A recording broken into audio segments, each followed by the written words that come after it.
Bonjour et bienvenue sur le plateau de TV5 Monde. Nous en sommes à la 20e heure de direct dans le cadre de ce marathon des 24 heures chrono de l'international. Nous arrivons au Royaume-Uni, à Oxford. Et pour parler de cette belle ville, j'ai à mes côtés Elisabeth Maxwell. Elisabeth Maxwell, bonjour. Bonjour. Vous êtes associée au groupe Mazars. Tout à fait. Qui est donc un groupe d'audit et de conseil. Exactement, de fiscalité aussi mondiale. Voilà. Grégory Trottmann, bonjour, merci d'être avec nous. Vous êtes expert fiscaliste. Exactement, oui, expert fiscaliste à l'international, on va dire. Voilà, ouais. Et vous êtes britannique. Britannique, oui. Très bien. Olivier Morel, merci d'être avec nous. Vous Bonjour. êtes président de la section Royaume-Uni des CCE et parallèlement, vous êtes avocat au barreau de Paris et au barreau d'Angleterre. Exactement. Vincent de Meyer. Bonjour. Bonjour. Vous êtes vice-président d'April International, qui est donc une compagnie d'assurance dédiée plutôt aux expatriés. C'est ça, un groupe d'assurance qui est dans plein de domaines, mais qui a une spécialité qui est l'assurance et la protection sociale pour les expatriés. Très bien. Donc, on va être ensemble pendant une quarantaine de minutes pour parler d'Oxford, du Royaume-Uni et aussi du Brexit, puisqu'il est difficile de parler désormais de ce pays sans évoquer ce problème, on va dire. Donc tout de suite, on va parler des grands chiffres Oxford. Grégory, puisque vous y vivez, combien d'habitants à peu près à Oxford ? Il y en a à peu près 155 000 habitants. Quand on a dedans, il y en a à peu près 40 000 étudiants. Oui. Et si je ne me trompe pas, il y a aussi à peu près 1100 Français qui habitent à Oxford. Très bien. Est-ce qu'on peut dire que c'est une grande ville, Oxford ? Pas vraiment. C'est le 52e plus grande ville du Royaume-Uni. Ça vous donne une idée. C'est beaucoup moins grand que, par exemple, Manchester ou Birmingham. C'est une ville qui se trouve à 82 km de Londres, un peu dans le paysage, on va dire, le jour du paysage britannique. Et voilà. C'est une ville assez verte, je crois. Vous connaissez bien, vous y avez des amis. Oui, tout à fait. Alors, Oxford étant une ville avec les universités les plus vieilles au monde, ça a certains avantages, notamment au niveau culturel. Je pense que vous pourrez le confirmer. Si vous êtes intéressé sur un sujet, vous êtes sûr qu'il y a une association. Vous savez, le thé, par exemple, la Land Rover ou le Quidditch. Vous connaissez le Quidditch ? J'en ai entendu parler. C'est le sport joué par Harry Potter. Il y a un fort lien avec Harry Potter, oui, c'est sûr. La deuxième chose, on m'a dit que si vous deviez tomber malade, chose que je ne vous conseille pas, tomber malade à Oxford, parce que vous avez les plus grands hôpitaux universitaires du pays. On va parler de protection sociale tout à l'heure. Est-ce qu'il confirme, Vincent ? Oui, tout à fait. D'ailleurs, on a 5 établissements avec lesquels nous avons des accords privilégiés et ils sont effectivement très réputés, à la fois pour la qualité et à la fois pour, j'allais dire, tous les services autour du soin, ils sont très très bons. Très bien. Vous, Olivier, je sais qu'un de vos fils a fait ses études à Oxford. Et qu'est-ce que vous pensez de cette ville ? Tout à fait, c'est une ville extraordinaire, c'est un centre mondial d'études, une des plus vieilles universités. Je pense que la Sorbonne aurait peut-être son mot à dire, ou les universités italiennes. Mais enfin, c'est le collège où mon fils a fait ses études, fêtait ses 750 ans il y a quelques années, donc quand il y était. Donc c'est une ville, et c'est aussi ce qu'on appelle en Angleterre une market town, c'est-à-dire que il y a une très forte population étudiante, mais il y a aussi une activité économique locale importante. Il y a une belle énergie. Voilà, il y a une bonne énergie, une économie prospère. Quand on a parlé tout à l'heure d'Oxford ensemble, c'est vrai que moi j'ai l'impression qu'Oxford est un peu au Royaume-Uni ce que San Francisco est aux États-Unis, une ville où il y a beaucoup d'intelligence au mètre carré, non ? Ça c'est clair, oui. Quand on voit l'université avec ses 38 collèges, on a 27 premiers ministres qui sont sortis de ces collèges. Albert Einstein. Theresa May ? Theresa May, oui, Canton Theresa May et des autres. Et voilà, c'est ce que vous dites, c'est vrai, c'est clair. Très bien. On va parler maintenant du coût de la vie. Du coût de la vie qui risque d'être impacté lui aussi par le Brexit si celui-ci est dur. Et à ce titre, on va écouter Catherine O'Sullivan. Elle est française, elle réside à Oxford et vous allez voir qu'elle nous a fait une vidéo assez formidable. Je pense qu'après la minute 39 que dure cette vidéo, on saura tout sur le coût de la vie à Oxford. Le coût de la vie est assez élevé ici, notamment l'immobilier. Pour une maison mitoyenne avec 3 chambres et 90 mètres carrés, il faut compter entre 350 et 400 000 livres, c'est-à-dire entre 400 000 et 450 000 euros. Au niveau des loyers, toujours pour une maison mitoyenne de 3 chambres, il faut compter entre 1300 et 1400 livres en moyenne par mois. À Oxford, le prix de l'immobilier est à peu près le même qu'à Londres si on tient compte de la différence de salaire. Donc rien à voir avec les prix de l'immobilier dans certaines régions du nord de l'Angleterre, mais c'est ici qu'on trouve un emploi et les salaires sont plus élevés que dans certaines régions du nord de l'Angleterre. L'alimentation est un peu moins chère qu'en France, notamment la viande. L'eau, le gaz, l'électricité et l'essence sont un peu plus onéreux qu'en France. Les forfaits téléphoniques, c'est comme en France. Pour les sorties, c'est variable, mais les prix sont similaires à ceux de Paris. Une pinte de bière coûte en moyenne 4,57 livres. Les prix des services, comme des réparations chez le garagiste et la plomberie, sont moins élevés qu'à Paris. Les voitures d'occasion, elles, sont moins chères qu'en France. Le prix des bus est en général plus élevé qu'en France car il n'y a pas de subvention de l'État. Les trains sont plus chers et donc on privilégie le car pour aller à Londres par exemple. Ceci dit, cette navette qui relie ce parking un peu à l'extérieur d'Oxford et le centre-ville ne coûte que 2,60 livres par adulte et c'est gratuit pour les enfants. Grégory, qu'est-ce que vous pensez de cette, enfin non pas de cette vidéo, mais plutôt des prix annoncés? Du coup, la vie à Oxford. Ouais. C'est vrai que c'est une ville qui est assez chère, on va dire, hein, surtout au niveau des logements. Ça, dans la vidéo, on a entendu parler. Soit en location ou pour acheter aussi, c'est extrêmement cher. Il faut compter à peu près 17 fois le salaire annuel moyen pour acheter une maison à Oxford. Alors, ça vous donne une idée, c'est à peu près pareil qu'avec Londres, au fait. D'accord. Ouais. Par rapport à Londres, il n'y a pas une grosse différence. Donc. Moi, on a comparé Oxford avec l'ouest de Londres. Donc, en fait, c'est très cher. Ouais. Et apparemment, la circulation aussi est assez difficile à Oxford parce que c'était une cité médiévale, donc bien sûr qui n'a pas été construite avec des grands accès autoroutiers. Ils font le maximum pour éliminer les voitures au centre-ville, je crois. Alors, ouais. D'accord. Alors, les transports, puisqu'on en parle justement, c'est pas très loin de Londres, c'est à 1 heure en... Oui, 1 heure directe en train et c'est servi par deux gares. Au fait, il y a une gare en centre-ville, il y a une gare au nord de la cité. Voilà. Très bien. Vous, Olivier, par rapport au coût de la vie? Oui, je crois que le phénomène, c'est que c'est proche de Londres, c'est une ville cosmopolite, très visitée, énormément d'étudiants du monde entier, et donc évidemment, ça a tendance à faire monter les prix. Hein.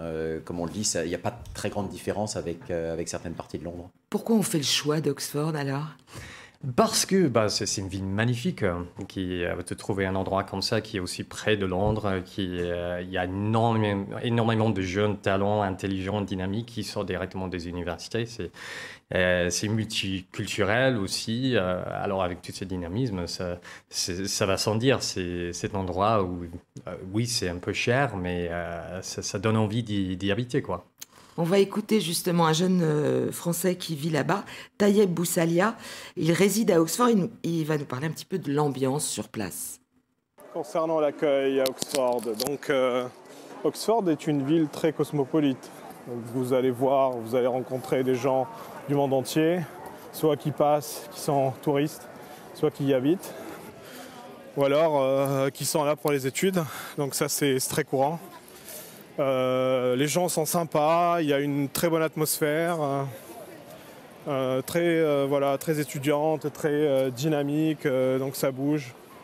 Franchement, c'est sympa. Alors, vous y avez passé un week-end ou deux, je crois déjà ? Oui.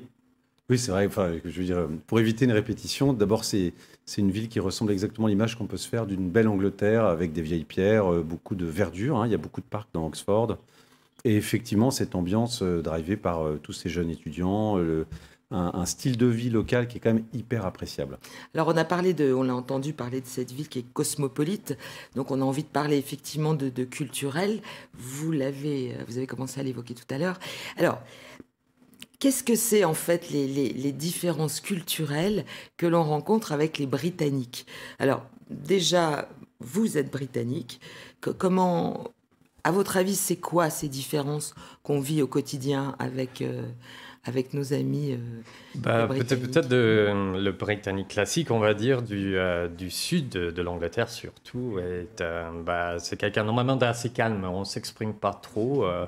Alors, par rapport aux vies culturelles, les Français, ils ont l'habitude d'avoir une vie avec des amis où on s'exprime énormément, quoi. Alors, on échange beaucoup. On peut être un peu méfiant des Anglais qui cachent tout à l'intérieur, mais quand ça arrive vendredi soir et tout le monde a envie de sortir ensemble, ça change. L'anglais se révèle un peu. Et là, à Oxford, avec tout ce qui est disponible, il y a quelque chose pour tout le monde, quoi. Mais cette réserve, c'est un héritage victorien ou pourquoi c'est never explain? Exactement, c'est ça. C'est ce truc de never complain, never explain. Voilà, c'est cette flegme britannique, cette politesse qu'on a. Nous, on ne veut pas embêter les autres. Voilà, si on se monte dans un bus, dans un train, les gens ne s'en parlent pas beaucoup, chacun dans son espace, on ne veut pas déranger les autres, voilà. D'accord. Vous, c'est quelque chose que, quand vous êtes arrivé, parce que vous êtes arrivé il y a 30 ans, vous êtes un petit peu anglais maintenant, mais est-ce que c'est quelque chose qui vous Oui, a tout à fait, dérangé? c'est un vaste sujet et on le sait, il y a de grandes différences. Je crois qu'il y a certaines clés, par exemple, on l'expliquait dans le débat, et vous voyez, tout de suite, je suis resté français parce que j'utilise mes mains. Le vocabulaire anglais est 2 fois plus riche que le vocabulaire français. Et donc, c'est suffisamment riche pour ne pas avoir à utiliser son physique pour s'exprimer. Il y a des tas de subtilités qu'on peut faire passer par la langue, on n'a pas besoin d'utiliser ses mains, alors que les latins... les Français ont besoin d'utiliser leur physique pour faire... Et puis le fait qu'effectivement, on garde son calme en toutes circonstances. Le perdre son sang-froid est la fin du monde pour un Britannique. Quelqu'un qui perd son sang-froid. Très, très impoli. Vous, Elisabeth, vous êtes mariée avec un Britannique. Je suis mariée avec un Britannique, tout à fait. Et alors, quand il y a des frictions, si tant est qu'il y en ait des fois, elles seraient générées par... Alors justement, il y en a assez peu, parce qu'en fait, l'anglais n'aime pas tellement la confrontation quand même. Donc on évite... la confrontation. Mais par contre, je trouve que l'anglais accepte très facilement la différence aussi. Donc, on peut être soi-même en Angleterre. Et c'est pour ça qu'il y a énormément de gens qui viennent de pays étrangers au Royaume-Uni et qui peuvent être eux-mêmes. Pardon. Non, sur le plan du management, parce que nous avons des équipes en Angleterre et un peu partout sur la planète, mais ce qui est remarquable et très appréciable chez les Anglais, je trouve, c'est leur humour. C'est toujours un humour assez intelligent, assez fin. Donc, quand on coince un peu des fois sur des situations relationnelles, en parler, avoir un peu d'humour permet aussi de débloquer les situations. Et ce que je perçois très impactant aussi dans notre métier, qui est assez régulé, c'est l'importance de la règle, de la compliance, de la conformité, sur laquelle, en réalité, à partir du moment où on se lance sur des sujets techniques, les Anglais aiment aller jusqu'au bout. Et comme vous le disiez, la langue est tellement riche que les détails comptent énormément. Donc il faut un peu de patience. Voilà, exactement. Respecte les process. Il faut de la patience. On n'est pas dans... vous savez, en France, on a tendance parfois à dire non, mais il n'y a qu'à le faire et puis vous trouvez une solution. Ce n'est pas vraiment la façon dont ça fonctionne bien au niveau managérial avec les Anglais, où il faut prendre le temps de montrer qu'on s'intéresse aux détails et qu'on va au bout avec eux sur le sujet. Et on ne digresse pas dans les réunions. On dit qu'une réunion britannique, je force le trait, est un process, alors que la réunion française est une orgie intellectuelle. C'est bien. Il n'y a pas forcément, en fin de compte, un aboutissement, quel qu'il soit, alors qu'il y a parfois trop tendance, alors les deux, je caricature, mais les Britanniques, effectivement, sont très organisés en réunion. Il y a un agenda, on sait, il y a l'expression en fin de parcours, c'est who, what, when, how. C'est qui fait quoi, quand, oui. et c'est très cadré. Ça a tendance peut-être à brider un peu l'imagination. Là où les Français, effectivement, il y a des idées qui peuvent après tout sortir quand on est un petit peu libre de donner libre cours à son intellect. Et pourtant, Dieu sait si les Britanniques sont créatifs. Absolument, Donc, absolument. Il faut croire que ça les Voilà, frustre comme quoi, voilà. Ouais. Très bien. Alors, on va faire une courte pause et puis après, on va se retrouver pour parler du Brexit et de son impact. Enfin, on va essayer d'imaginer l'impact donc que va avoir le Brexit sur la vie quotidienne.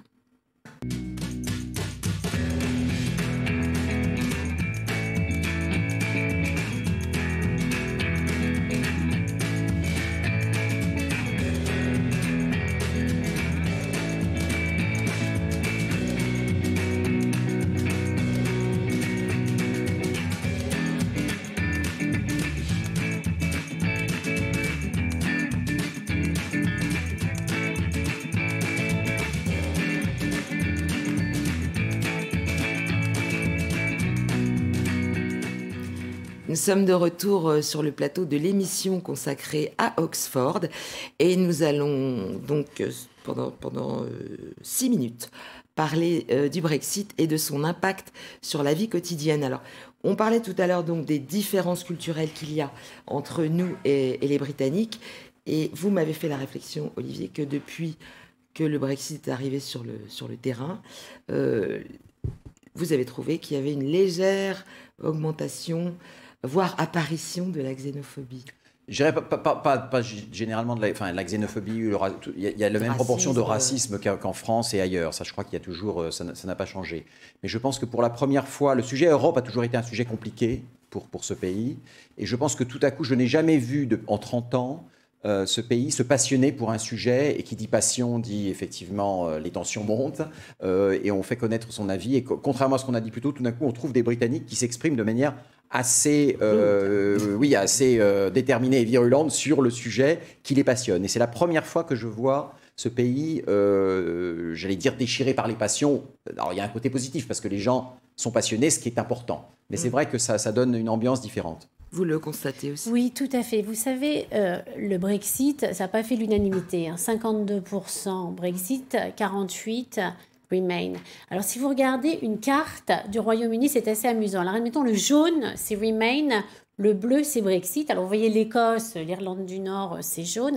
Et après, le pays, quand même, est très bleu, sauf les grandes métropoles, Londres, Oxford, notamment, qui est la ville qui a voté le plus Remain. Et puis, vous allez à l'ouest, c'est tout bleu, mais Bristol est jaune. Donc, c'est vraiment, moi, je trouve que ça fait une division un peu du peuple. Et quand on en parle, et souvent dans les familles, donc le peuple est divisé, mais dans les familles aussi, et souvent avec des parents qui ont voté Brexit et des enfants qui ont voté Remain. Tant et si bien que des fois, on ne veut plus parler de Brexit. Il y a même une cagnotte, vous savez, et on parle de Brexit, on met une livre dans la cagnotte.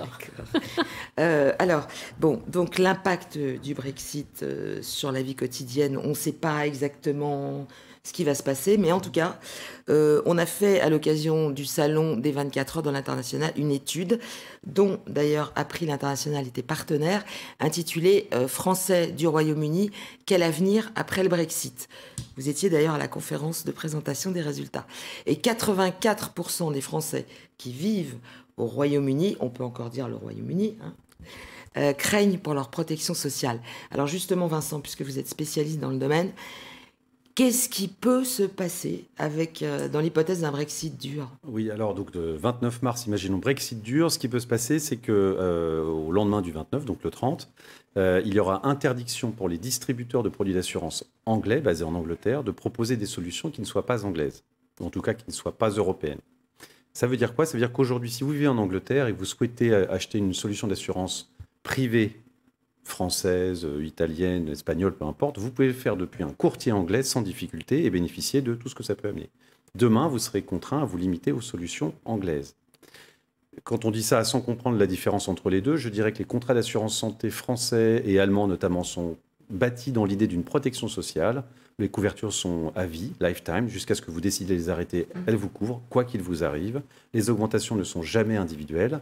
Là où le système anglais est pensé comme un système financier, c'est-à-dire que si ce n'est pas équilibré entre l'assureur et vous, il peut décider de faire une augmentation individuelle. Si vous avez des problèmes de santé, ça peut déclencher des problèmes d'exclusion future. Donc la relation entre l'assureur et l'assuré n'est pas du tout la même. Et si je devais donner un conseil aux gens qui sont déjà aujourd'hui en Angleterre, c'est de se pencher sur le sujet avant le 29 mars, sincèrement, de regarder leur situation. Et pour ceux qui pensent à aller en Angleterre, soit ça se fait avant le 29 mars, toutes les solutions sont encore possibles. Si leur départ est prévu après le 29 mars, je vous invite là aussi à vous y intéresser, parce que au moins ce que nous savons aujourd'hui, c'est que pour toutes les personnes qui auront souscrit avant le 29 mars, ils pourront conserver leur solution précédente. Oui. Donc il n'y aura pas d'impact sur ceux qui sont déjà assurés avec une solution. À noter sur l'agenda. J'imagine que vous deux avez déjà des assurances britanniques. Locales, oui, tout à fait. Locales. Oui. Oui, aussi. Enfin, qui fonctionne très bien. International aussi. Ouais. Ouais. Deux mots, la retraite, ça va se passer comment Alors, nous ne sommes pas, nous, porteurs de solutions de retraite pour les expatriés, mais c'est clair que dans les questions que nous nous posions dans la conférence, il y avait tout ce sujet de la retraite, c'est-à-dire mes cotisations, mes calculs de nombre de trimestres cotisés vont-ils être pris en compte si je suis un Français qui travaille en Angleterre post-29 mars? Et très sincèrement, je suis navré, je n'ai pas la réponse aujourd'hui. Ouais. Ça reste un des points d'inquiétude. De même que sur la fiscalité, mais là, on va demander à Grégory et à Elisabeth de vous en parler. Ouais. Il y aura des impacts. Ouais. Donc la fiscalité. Oui, alors pour la fiscalité au niveau des individus, ça c'est à voir effectivement avec le Brexit parce que c'est notre loi domestique qui est primordiale dans cette situation et c'est pas forcément qu'on va quitter l'Europe du jour au lendemain que voilà nos lois concernant la fiscalité pour un Français qui habite en Angleterre va changer. Alors peut-être il y aura une réaction après le fait, c'est-à-dire que voilà on est sorti de l'Union européenne et on a excusez-moi, il y en a des gens qui prévisionnent que voilà, on devient un paradis fiscal niveau Singapour, etc. C'est à voir. Vous n'êtes pas d'accord? Non, mais je ne pense pas qu'on deviendra un paradis fiscal. Pour l'instant, il n'en est pas question, puisque le Royaume-Uni fait toujours partie de l'OCDE, donc doit continuer à appliquer les règles de l'OCDE. Ce n'est pas non plus la politique de Theresa May, et ça ne la sera, enfin, si Jeremy Corbyn devait venir au pouvoir, ce ne sera pas non plus sa politique. Donc pour l'instant, non, à court terme. À long terme, à voir. Vous êtes d'accord?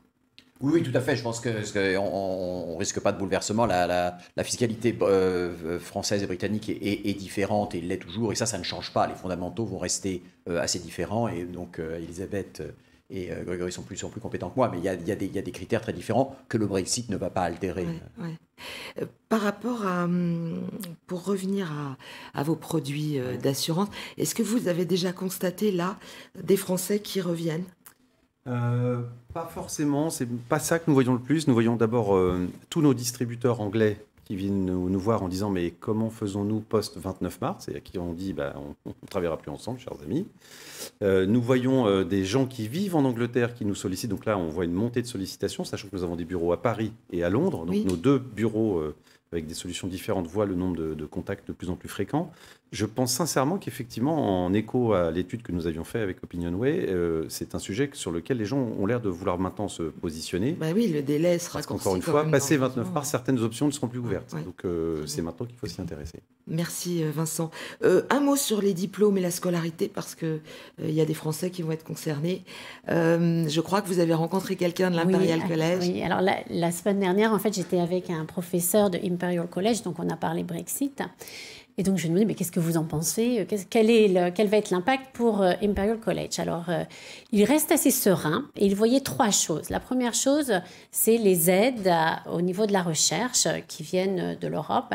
Et ça, comme ils font toujours partie, en fait, de l'union scientifique, normalement, ils devraient toujours recevoir ces aides. De toute façon, s'ils devaient quitter et ne plus recevoir ces aides, ils sont persuadés qu'ils continueront à les recevoir de la part du gouvernement anglais parce que la recherche est clé pour le Royaume-Uni. La deuxième chose, les professeurs, 17% des professeurs à Imperial College viennent de l'Europe. Et là, il est sûr que ces professeurs-là resteront. Alors, je lui demande, mais et au niveau du recrutement, qu'est-ce qui se passe? Oui, de la libre circulation. Oui, il me dit, pour l'instant, c'est pas un problème. On est toujours en train de recruter des gens qui viennent d'Europe et c'est pas un problème. Oui, on n'est pas encore le 29 Voilà, mars. donc ça, c'est à voir. Et la troisième chose, ce sont les étudiants. Et là, ça va toucher quand même une partie des étudiants qui s'appelle le undergraduate. Donc, vous savez, quand vous avez des enfants en France qui passent le baccalauréat, ils peuvent demander de venir en université au Royaume-Uni. Ils payent leurs frais de scolarité, ce seront les mêmes que des Anglais, qui est de 9 250 livres. Si le Royaume-Uni quitte l'Union européenne, ces étudiants deviendront des étudiants internationaux comme les étudiants chinois ou les étudiants américains et les frais de scolarité seront de 30 250 livres.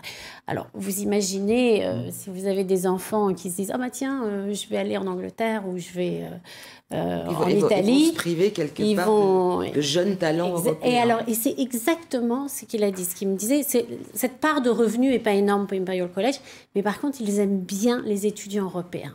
Mais oui, ça me paraît.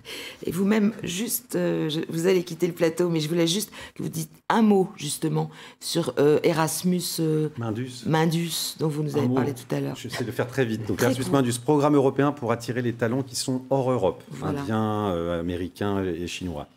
Le principe est de monter un programme avec 3 établissements de 3 pays d'Europe qui montent ensemble un programme à destination de ces 3 profils. universités, mettons. Voilà, exactement, et qui vont Dont réclamer une anglaise. ensuite, exactement, qui vont réclamer ensuite une subvention de l'Europe qui va leur être attribuée et qui permet d'attirer ces jeunes étrangers en leur proposant une bourse et en prenant en charge leur protection sociale du même coup.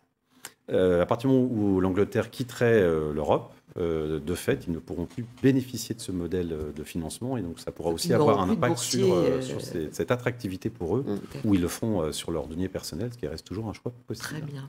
Merci, messieurs. Merci. On va se quitter. On va faire une courte pause et on va se retrouver pour tous les aspects de la vie de l'entreprise au Royaume-Uni.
Nous sommes de retour donc sur le plateau de l'émission consacrée au Royaume-Uni et plus spécifiquement maintenant à la vie des entreprises au Royaume-Uni.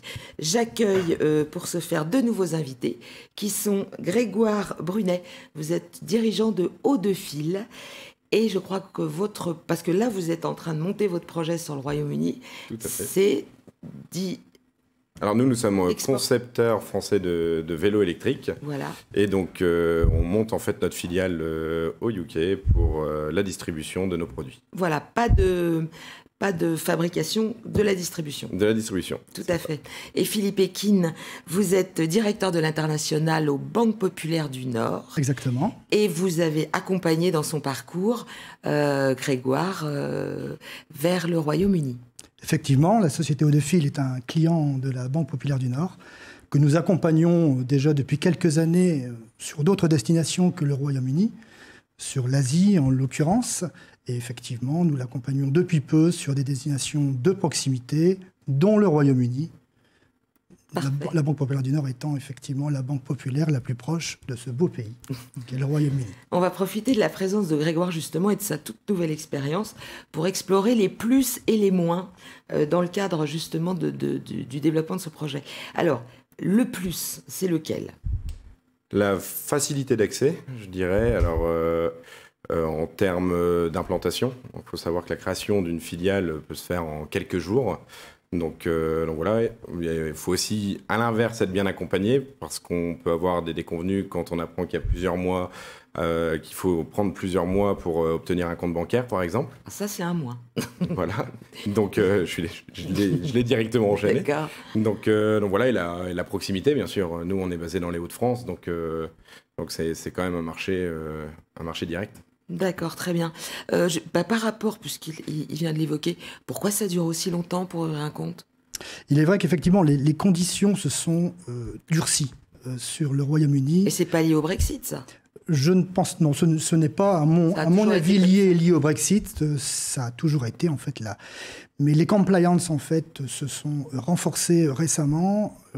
Les grandes banques anglaises, Lloyds, Barclays, se sont structurées entre l'Invest Banking et le Retail Banking, et on a l'impression, effectivement, et on le vit au quotidien, que c'est de plus en plus compliqué, effectivement, d'ouvrir un compte au Royaume-Uni. On constate même que des entreprises françaises présentes depuis quelques années sur le Royaume-Uni rencontrent aujourd'hui des problèmes avec leurs banquiers qui n'hésitent pas à leur faire savoir qu'ils ne souhaitent plus travailler avec eux. Donc c'est un gros sujet aujourd'hui. On a les solutions pour essayer d'aller plus vite, d'améliorer les choses, mais c'est compliqué. On a combien d'entreprises françaises à peu près sur le... 3000 filiales à la louche de groupes français présents. D'accord. Et de petites PME un bon 2/3 sont des PME. D'accord, très bien. Alors, les secteurs qui fonctionnent bien, quels sont-ils ? Vaste sujet. Il y a des non, vous me prenez un peu au dépourvu parce que c'est vrai qu'il y a comment dirais-je, un secteur. On parle c'est un secteur connecté à le véhicule électrique. C'est des secteurs de nouvelles technologies. En fait, ça c'est des métiers où les Français sont très bons et où on a vu depuis quelques années une présence très très importante. Des startups et des PME françaises, Londres étant un des endroits et le Royaume-Uni un des endroits où il faut être. Donc ça, c'est un secteur extrêmement porteur. Après, vous avez donc c'est une économie comme l'économie française de 80% de services. Donc la panoplie de tous les services est là, mais il y a aussi de l'agroalimentaire, il y a aussi évidemment tout ce qui est l'industrie tout ce qui tourne autour de la défense. Et de l'aéronautique, puisque le Royaume-Uni et la France ont signé des accords dits de Lancaster House depuis maintenant près de 10 ans. Et il y a un fonctionnement et une entente extrêmement forte et une imbrication des deux secteurs extrêmement forte. Parmi vos clients, Elisabeth, vous êtes d'accord avec... Tout à fait. Moi, je dirais, en fait, si vous comptez venir vous implanter en Grande-Bretagne, c'est surtout quel projet vous avez. Est-ce qu'il y a un marché ouvert en Grande-Bretagne ? Et dans ces cas-là, allez-y. Nous, dans nos clients, il y a toute la panoplie et des clients ça marche très bien. Enfin, certains ont quelques difficultés et d'autres, c'est un marché très, très porteur. On n'a pas de niche à... Donc, non, bon, il y a un marché très mature, donc oui. À ce niveau-là, se compare à la France, puisqu'on parle de deux économies et de deux populations très très similaires, à peu de choses près, et donc alors on peut pas faire de pont en disant ce qui marche en France marche au Royaume-Uni, parce que il y a des approches différentes, mais vous avez des économies très sophistiquées avec vraiment tous les secteurs présents. Vous avez fait une étude de marché donc avant de décider de distribuer votre vélo sur place. Et est-ce qu'il y a des zones plus spécifiques dans lesquelles, par exemple, votre produit devrait marcher plutôt qu'ailleurs ? Alors oui, nous on est très liés à l'infrastructure. Donc on dit qu'il faut que la ville soit bike-friendly. Donc Londres, par exemple, ce n'était pas le cas. Elle est en train d'évoluer en ce sens de manière exponentielle parce qu'il y a réellement des problèmes de transport. Notamment, et visiblement Oxford va peut-être le devenir. Oui. Oxford est une ville bike-friendly plutôt, je dirais, là en plus. Donc il y a effectivement des secteurs. Maintenant, nous concernant le marché du cycle, il faut savoir au général, entre le deuxième et le troisième marché européen. Donc c'est un très gros marché pour nous. Au niveau maintenant de la mobilité électrique, là on est encore au démarrage, je dirais, de ce marché. Mais la progression est là et va devenir très importante. Très bien. Les types de structures existantes, parce que tout à l'heure, vous avez fait quel choix ? Vous avez monté quel La Limited. La Limited. Oui, alors il y en a plusieurs, mais c'est surtout la Limited en fait. C'est l'équivalent de la SARL ? Oui, SARL. Ouais. D'accord. Le coût, le délai, donc le délai, vous avez dit à peu près 48 heures. C'est rapide, oui. Et le coût ? Oui, alors le coût, en fait, c'est plutôt Olivier qui s'occupe de ça, mais c'est à peu près, ça varie. On peut créer une société pour 50 € voilà. si on le veut, et ça peut mettre, effectivement, on peut faire ça en 2 heures, donc c'est vraiment très rapide. D'accord. La fiscalité. La fiscalité. Alors, si je vous parle rapidement, je vous fais un petit topo sur la fiscalité anglaise. Alors, l'impôt sur les sociétés est de 19%, sera réduit à 17%. L'impôt sur le revenu, la tranche la plus haute est à 45%. Mais elle est sur un seul individu. Hein. Elle est sur un seul individu. Il n'y a pas de notion de foyer fiscal. Donc que vous soyez marié, que vous ayez 1 ou 6 enfants, ça n'a pas d'importance. C'est selon le revenu de l'individu. Donc bonne nouvelle en cas de Brexit pour les Français qui vont rentrer en France, parce qu'ils auront des parts. Là. Oui, mais en fait ça l'a toujours été. Ça l'a toujours été. Le gros avantage, c'est la sécurité sociale employeur, qui est de 13,8%. 8%, plus 3% de contribution sur un fonds de pension de l'employé. Donc on compte à peu près 17%. L'employé paye à peu près 12%, c'est plafonné, et après 2% au niveau de la sécurité sociale employée. Mais le gros avantage en Grande-Bretagne, c'est surtout tout ce qui est administratif. Et alors, je vais vous donner un petit exemple, qui est la fiche de paye. Vous avez déjà fait des fiches de paye en Angleterre, et si vous la comparez avec la fiche de paye française, vous avez une fiche de paye française, c'est A4. Une fiche de paye anglaise, c'est 3 ou 4 lignes. Le salaire brut, l'impôt sur le revenu qui est déduit à la source. Mais depuis longtemps. Oui, depuis toujours. La sécurité sociale employée, employeur. L'employeur verse un salaire net à son employé et après fait un seul chèque au fisc anglais. Donc beaucoup d'avantages effectivement à s'implanter au Royaume-Uni peut-être jusqu'au 29 mars. On va le voir. On va d'ailleurs écouter Arnaud Vessier, qui est président de CCI France International et qui va donner un conseil à une entreprise qui souhaite s'implanter au Royaume-Uni. Grégoire, on va l'écouter avec beaucoup d'attention. Je dirais, allez-y, mais là où auparavant on allait au Royaume-Uni pour se servir de plateforme du Royaume-Uni comme d'une plateforme, aujourd'hui, le Royaume-Uni n'est plus une plateforme. Donc il faut penser au Royaume-Uni comme marché. S'il y a un marché au Royaume-Uni, il faut bien sûr y aller. C'est facile de s'installer, c'est facile d'introduire un nouveau produit dans le Royaume-Uni. Mais le Royaume-Uni, hub européen, plateforme internationale, c'est peut-être pas fini, mais c'est certainement plus du tout la même situation que celle que nous connaissions avant le Brexit. Qu'est-ce que ça vous inspire, Olivier ? Oui, je suis assez d'accord avec Arnaud. En fait, on risque de voir sur le moyen terme des entreprises, que ce soit d'Asie ou d'Amérique, qui se servaient effectivement du pays comme de leur porte d'entrée vers le Royaume-Uni, vers le reste de l'Europe plutôt, réfléchir à 2 fois avant de le faire.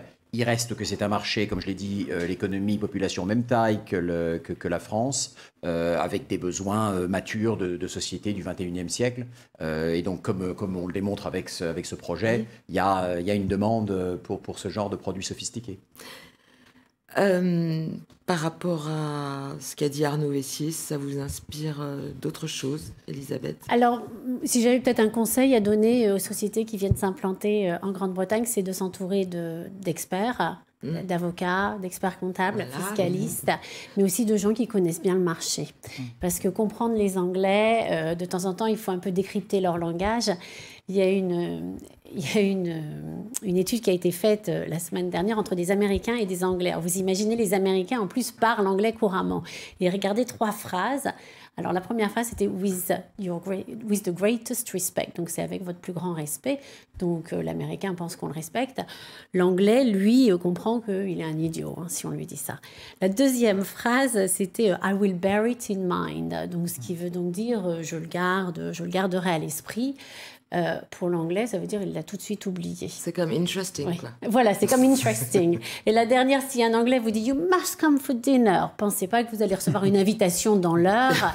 La personne a été polie. Donc c'est bien de s'entourer. Alors vous imaginez dans des négociations commerciales, c'est bien d'avoir quelqu'un qui sache lire le langage des Anglais.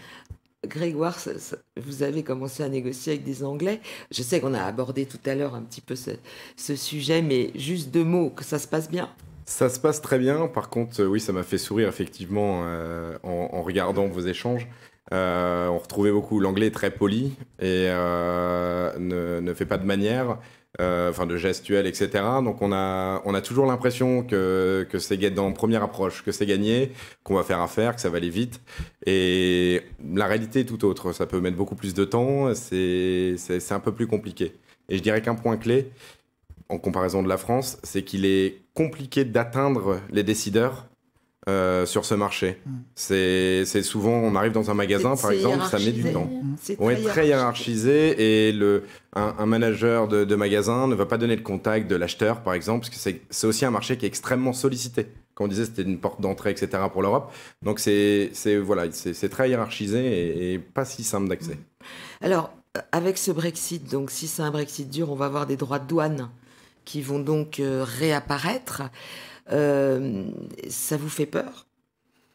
peur. Nous, on est dans une nouvelle approche, on rentre sur ce marché. Donc, je dirais que pour quelqu'un qui commercialise actuellement, qui est déjà sur ce marché, oui, c'est une crainte parce qu'il y a des engagements, des contrats qui sont passés avec des distributeurs, etc. Donc, s'il y a des taxes douanières, il y a forcément un impact sur le prix final, donc soit pour la marge de celui qui importe en Angleterre ou de celui qui exporte. Mais la réalité, c'est que ça va être surtout un impact pour le consommateur. Vos clients, comment ils réagissent en ce moment par rapport à tout ça? Mes clients, pour l'instant, c'est vrai que ça leur fait un petit peu peur, mais bon, on ne sait pas exactement ce qui va se passer. Donc, c'est le gros point d'interrogation. Jusqu'à présent, en fait, les clients ont vu le Royaume-Uni comme un marché assez porteur, donc ils continuent en fait à investir quand ils avaient décidé d'investir. Ça ne veut pas dire que les gens qui en ce moment se posent des questions, peut-être, on s'arrête, on pose, on voit ce qui va se passer le 29 mars. Par contre, le gros impact qu'a eu le Brexit, c'était sur la chute de la livre sterling, puisqu'en général, ils achètent en euros et vendent en livre sterling. Problématique de change, donc. Effectivement, je crois que c'est un très très gros sujet, même si depuis effectivement un certain temps, la volatilité entre l'euro et le sterling s'est quand même amoindrie, si je puis dire. Le tunnel est quand même assez short par rapport effectivement au gros mouvement que nous avons connu post-référendum. Il ne faut pas oublier qu'en 2016, la livre sterling a été dévaluée de plus de 20% par rapport effectivement à l'euro. Donc c'est extrêmement problématique à la fois pour les entreprises qui investissent sur place, parce qu'effectivement, il faut penser se couvrir par rapport à ce risque lié aux investissements, lié au développement, lié au cash flow futur généré par effectivement... Et visiblement, là, chez vous, ceux qui investissent continuent, quoi. Ceux qui avaient investi continuent d'investir quand ils pensent qu'il y a un marché porteur pour leur activité. Et aussi, par contre, on a vu aussi, on en parlait avec Olivier, j'ai un client espagnol qui en a profité pour acheter plus de sociétés au Royaume-Uni, parce qu'en fait, c'était moins cher. Tout à fait. Il y a des opportunités. Tout à fait. Moi, j'ai en ce moment, à titre d'exemple, c'est tout à fait vrai. Je m'occupe de 4 acquisitions, donc des sociétés étrangères, françaises, espagnoles et autres, qui acquièrent des groupes anglais, donc ils n'ont pas arrêté leurs opérations. Ils me posent évidemment la question assez régulièrement, qu'est-ce qui va se passer le 29 mars? Mais leur logique, évidemment, c'est qu'il y a un marché pour leurs produits ou leurs services sur ce pays. Par contre, ce qu'on ne sait pas, effectivement, c'est les projets qui peut-être seraient venus et ne sont pas venus. Ça, c'est vrai que c'est très difficile à quantifier. Malheureusement, il nous reste vraiment plus qu'une petite minute, donc on va devoir conclure cette émission. J'aimerais chacun que vous vous adressiez aux gens qui nous regardent et que vous leur disiez un petit peu quel serait votre conseil, vous, par rapport à cette incertitude qu'on aura encore jusqu'au 29 mars. Hope for the best and plan for the worst. Espérez le mieux et planifiez peut-être, prévoyez, voilà. D'accord. Elisabeth? Moi, je pense que si vous avez déjà fait une étude de marché, vous avez un projet... Peut-être attendez le 29 mars pour savoir exactement ce qui va se passer, mais allez-y quand même. Grégory, vous, de toute manière, c'est... Positivons et voyons le long terme. Et on continue à y aller. Oui. Et notre banquier? Je crois qu'il faut continuer à considérer le marché du Royaume-Uni comme étant effectivement un marché extrêmement important, stable, dynamique. Et donc, il faut y croire et effectivement continuer à investir comme le fait... Eau de Fil. Eh bien, madame, messieurs, merci. Nous nous quittons et d'ici quelques minutes, vous vous retrouverez à Moscou avec les 24 heures chrono de l'International qui continuent leur marathon.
I can read and I can write. C'est 4 ans, je sais lire et je sais écrire.